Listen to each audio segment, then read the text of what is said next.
It is the new philanthropy. You've got tech billionaires buying up storied print media names, not just for profit, but for influence and preserving big names in journalism. Marc Benioff announcing that he and his wife are buying Time magazine for $190 million. Now, they are buying it as individuals, not as part of Salesforce, and they promise not to be involved in editorial decisions. Benioff, worth around $6 billion, tweeting yesterday, quote, "The power of Time has always been its unique storytelling of the people and issues that affect us all. We have deep respect for their organization and honored to be stewards of this iconic brand." Now, it was a pretty big price. The seller was Meredith Corp., which took over Time last year for about $2.8 billion. That's Time Inc. as a whole.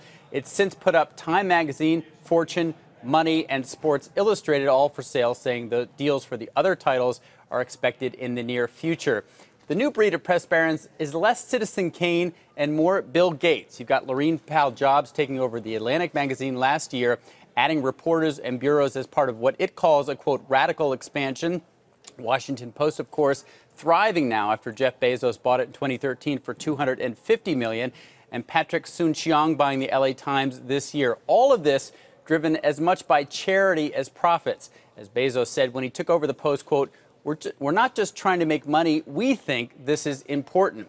And of course they want a bigger voice. Benioff has generally shied away from supporting or criticizing the president, but this could make him a target. The president has often criticized Time for negative coverage and covers, but praised it in 2016 when, of course, they named him Person of the Year. Guys, back to you.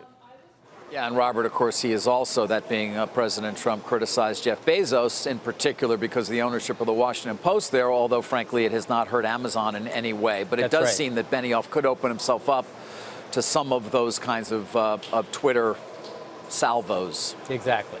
Exactly. And, you know, you and Carl made the good points analogizing it to perhaps a Picasso or the Magna Carta. I think this is also a bit like sort of supporting the opera, where it's a pet cause. It's something that's not so popular or doing well as a business, but that they think is truly important to preserve. So I think that makes them a little different from some of the billionaires that were buying some of these newspapers and magazines even 10 years ago.